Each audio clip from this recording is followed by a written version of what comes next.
Welcome back to the channel. My name is Conor Brown and we are back at Perth Golf Club, and today's video is all about getting into that impact position you see the tool pros in to help that strike and get that consistent, predictable shot every single time. Firstly, if you're new to the channel, please hit that subscribe button, hit that notification bell. That's going to notify you when the next video comes out so we can keep improving your golf. If you're struggling with some of the other positions in regards to setup and backswing and this little transition phase here, jump back to some of the previous videos. They're really going to help you understand the position you need to be in so we can get you into that position at impact that's going to help that strike every single time. So when I'm teaching, the biggest common mistake that I start to see that people are doing from this downswing position here is that they are bending their left arm and their left wrist starts to go early. And what can happen is it's going to make it very difficult to strike that ball consistently every time off grass. As we're coming in, we can see this angle here between my arm and the club, and for an easy number, let's say that's 90 degrees.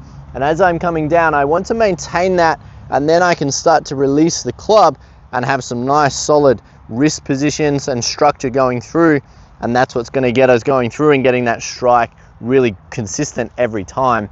We start to see a lot of golfers coming down and getting into this sort of scooping action, and what that's going to do, it's going to make it very hard to control the bottom of your circle and get that shot going consistently all the time. So if you're someone that is scooping or feeling like you're scooping through impact and your left arm is bending and your lead wrist is bending this way as well, we need to over exaggerate the opposite move. And what that is going to look like is on the follow through, we're going to be in more of this position here. So we can start to see that the shaft is now a little bit more vertical. My lead wrist is actually bending back the opposite way to where it is when I'm scooping here. And my left arm now is definitely staying a lot more straight and structured. And we can start to see when I'm bringing the club down, I already have this angle here. It's just a matter of maintaining it for long enough and getting the club face in the position as well. So what I want you to start to feel like you do, and as a drill, is when you're in your setup position, let's just make a little takeaway backswing. And if you're struggling with this position here, jump back to the previous video. I'll talk you through to how to get into this. And all we're going to do from this point here is start to feel like we are leaning the shaft and getting this position here. And you'll start to see now I'm in that totally opposite where we were before, left arm bent, lead wrist scooped. The last little bit you need to do, obviously, when we start to lean this club shaft, the club face for the right hander is going to go to the right, or we call that a little bit open. So we need to get that club face in the position as well. So it's going to happen a little bit earlier in the motion. Rather than trying to get this position at impact, we need to get it set in this position here. So as we're bringing this club down, what I want you to feel like you're doing is turning the outside of your left wrist down towards the ground. And you can start to see here what it does to the club face is gets that club face pointing more down towards the ground. And we could say that is a little bit closed and my lead wrist is a little bit bowed. This is over exaggerated. This is for someone that is coming down and they're a little bit cupped, a little bit steep, a little bit open.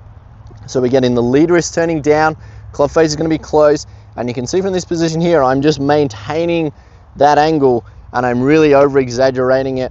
And you can also start to see that I'm opening up my pelvis. So from the top of the backswing, we don't want to get that pelvis or the hip spinning fast. We're lowering that club down. We're getting the club face turned down or feeling a little bit closed. The lead wrist is a little bit bowed. And then when I'm back to this position here, almost very similar to where I am in my takeaway, you'll start to see now I am opening up my hips, my core. I'm really maintaining that and over exaggerating that position on the way through, and that's what it's going to feel there. In reality, this is just going to put you in a position that looks a little bit like this. The left arm and the club shaft in a relatively straight line. And what you should start to see, a really good checkpoint, is as I'm coming through, I can't really see any knuckles on my left hand.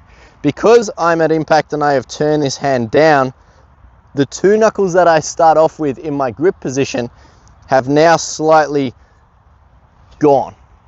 So in my follow through position here, I can't really see two of my knuckles, and that is that little bit of over exaggerated.